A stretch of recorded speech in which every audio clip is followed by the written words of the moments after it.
తిరుపతిలో సెప్టెంబర్ 16వ తేదీ సోమవారం శరవణ సూపర్ మార్కెట్ గొప్ప ప్రారంభం. ఉద్యమ స్ఫూర్తితో మహిళలే కీలక పాత్ర అని ఐఎఫ్టియు రాష్ట్ర అధ్యక్షులు ప్రసాద్, ఉపాధ్యక్షులు హరికృష్ణ అన్నారు. ఆదివారం మధ్యాహ్నం 12 గంటలకు చిత్తూరు నగరంలోని షాదీమాల్లో ఐఎఫ్టియు జిల్లా సదస్సు నిర్వహించారు. ఈ సందర్భంగా వారు మాట్లాడుతూ కార్మికులు, కర్షకులు, శ్రామికులు, అణగారిన వర్గాల వారి సమస్యలను పరిష్కరించడానికి అధికారులతో ప్రభుత్వంతో పోరాడి సాధించడమే ఐఎఫ్టియు ముఖ్య లక్ష్యమన్నారు. నేటి ఉద్యమ స్ఫూర్తితో మహిళలు కీలక పాత్ర పోషిస్తున్నారన్నారు. అన్ని రంగాల్లో మహిళలు అందవేశం చేయగా రాణించాలన్నారు.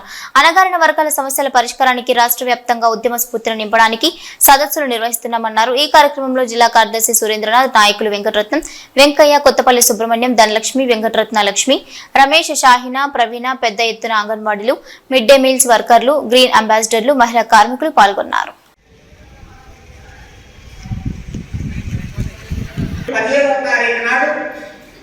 తిరుపతిలో విలీనం జరిగింది. మొట్టమొదటిసారి ఐఎఫ్టి ఏర్పడింది.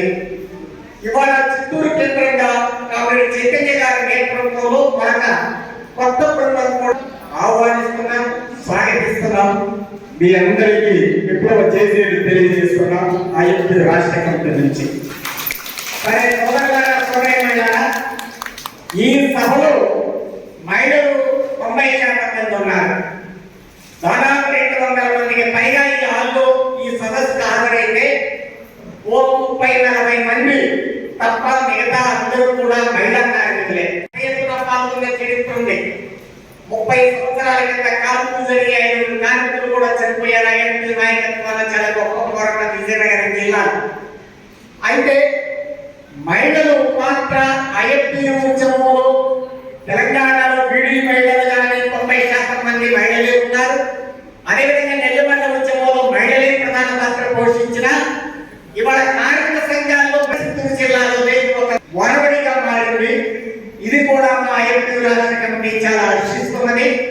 ఇవాళ చిత్తూరులో జరిగిన సభలో ఈ సదస్సులో కూడా 90% మంది మహిళా కార్మికులే ఉండడం కూడా చాలా మంచి పరిణామంగా మేము భావిస్తున్నాం. భవిష్యత్తులో మహిళా కార్మికుల యొక్క పాత్ర చాలా కీలకమైనది అని కూడా భావిస్తున్న సమయంలో ఇవాళ చిత్తూరులో జరిగే సదస్సు దానికి బాగా బలం చేకూరే అంశంగా కూడా మేమైతే అభిప్రాయపడుతున్నాం.